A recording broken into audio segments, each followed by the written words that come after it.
They want you to remove your Islam. They just don't want you to have an Islamic identity. That's why they talk about British Muslims and British values. This is a talk being given to a group of Muslim women in Southampton. They've been invited along to a workshop delivered by a barrister on the government's strategy to prevent terrorism. But if you don't know it, The messages she's putting forward about counter-terror work, according to some other British Muslims, are of concern. no, you didn't. She claims authorities are lying about the threat posed by ISIS. So don't believe this nonsense that it's about ISIS. It's not. ISIS are a nobody and they are a nothing. They're allowing them to grow. So they're using them for what? They're using them for propaganda, and in order to show something that they say, if you have extremism, you're on a pathway to terrorism. Incidentally, there is no evidence for that at all. None. The speaker, Ibtihal Bsis, has in the past been a representative of the group Hizb ut-Tahrir, which rejects democracy and aims to create an Islamic state governed under Sharia law. But there's no evidence that these events are on their behalf. She is instead giving talks to Muslim women as an independent barrister. All we do is talk, and we have strong ideas, and they're alternative to the so-called democratic ideas that they have, and they're not comfortable with that. She tells Muslim women that living in the UK, they are suppressed. Listen, it doesn't matter whether you're covered, not covered, whatever. You still consider yourself a Muslim, and that means that they have a problem with that. That really is utter nonsense. We, as a British Muslim, I have more freedom in Britain than I would have in any Islamic country on the face of this earth. And if these people are going around trying to sever that relationship, then that's not good for our communities, it's not good for our society, and it's definitely not good for our country. And so they shut you down because you're too Islamic. You're too Islamic. Well, she's sitting in Southampton wearing Muslim clothing, a jilbab, a hijab. She's a barrister. She's had access to all the opportunities that this country has offered her. But what she's doing is trying to promote this idea that as Muslims, you are under siege, you are being attacked. And for that is so dangerous because it's the first seed, I feel, that will make people susceptible to much more dangerous extremist ideologies. Over the past 2 years, counter-terror police in Hampshire, along with schools and councils, have significantly increased their work to combat extremism. It's a strategy called Prevent. And this is why. 6 men from Portsmouth and hundreds of other young Muslims from around the UK have travelled to Syria to join the Islamist extremist group ISIS. 4 of the men from Portsmouth have been killed there. But those working to prevent extremism say there are individuals and groups encouraging Muslim communities to oppose their work and say this is undermining community cohesion. We're here today to talk about some quite sensitive issues. So what I'd like you guys to do is to tell me what you think terrorism is. Prevent officers with Hampshire Police have been carrying out anti-extremism work with many secondary schools. When you think of a terrorist, Hampshire Police say this work is vital. But they face an apparent problem that some Muslim parents distrust authorities that are responsible for safeguarding children. Ibtihal Bsis warns mothers their children could face accusations of extremism simply for practising their religion. If a Prevent officer, social workers, or even the school have asked questions of your child about their salah, their hijab, who they took, you can say you're not entitled to do that. My team have had a number of neo-Nazis referred to us. We've had people who want to harm Jewish people, gay people, black and Asian people.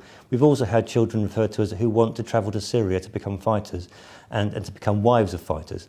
We will do everything we can to divert those people, children or adults, away from each of those forms of extremism. But has Prevent failed to win the trust of some sections of the Muslim community? I don't deny that probably in the past the Prevent strategy has been misinterpreted by some people. It's quite clear the government wants us to focus on all forms of extremism. Our focus is definitely not on Muslims only.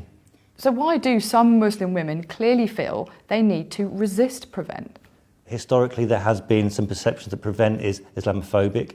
I've certainly not seen that myself. What I don't like is when inaccuracies and untruths are shared, because clearly that's only going to cause a lack of confidence, fear, and further reprisals perhaps, and that can actually lead to others becoming disenfranchised and possibly radicalised.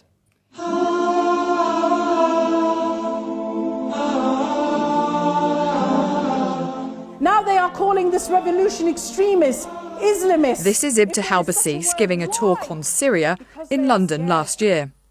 She speaks about Muslim fighters and civilians opposing the Syrian regime. Because wallahi, sisters, their victory is our victory. As their blood is our blood, their victory will be ours. So let us share in it. While authorities are trying to discourage young Muslims from travelling to the conflict to fight, some narratives from non-violent activists have caused concern. Allahu Akbar. Turn into a tyrannical... The government wants to introduce new measures to counter messages put forward by groups that it says share some beliefs in common with Islamist extremist groups like ISIS. ...is that there are people who hold some of these views, who don't go as far as advocating violence, but who do buy into some of these prejudices, giving the extreme Islamist narrative weight and telling fellow Muslims, you are part of this. This paves the way for young people to turn simmering prejudice into murderous intent. Making a stand. There are those who believe forging a positive vision of life as a British Muslim is the way to defeat extremism. With her organisation, Sara Khan talks to Muslim women around the country, while Imam Monwar Hussain brings people together from different faiths to forge partnerships and understanding. I think if people are going around creating real doubt, and that's corrosive, then that needs to be challenged, and we need to kind of unpick and look at their ideas. What are they saying? And kind of weigh up and look at the weight of their arguments. And that can only happen in an open forum. And if it's kind of hidden away, and that kind of work is being done, then clearly there needs to be spotlight. It needs to be brought into the open so that their views can be challenged by the Muslim community. This talk in Southampton lasted some 3 hours. Within it, the speaker, Ibtihal Bsis, also looked at how terror laws have been introduced and gave women advice on their rights in relation to those laws. We contacted Ibtihal Bsis to ask for her perspective on the event. We invited her to be interviewed several times, but she did not accept. This talk, which was held at a community centre in St Mary's, has also been held at Muslim women's groups around the country. And an event had been planned for Portsmouth. Who goes on Facebook or any other social media and suddenly, I bet all of you do, but suddenly it crashes and it goes back to your home page? Who does that happen to? Can you have some hands? Yeah, it happens to me.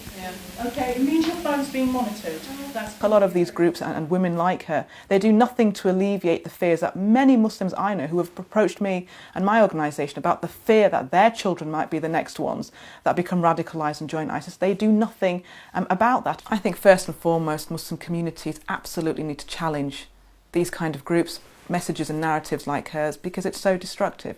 When you are saying that as a Muslim, the state is against you, society is against you, you are creating this feeling of, I do not belong, I feel marginalised. And often when we talk about the push and pull factors of people being drawn to ISIS, we often say one of the push factors is feeling marginalised, feeling that there's a lack of belonging.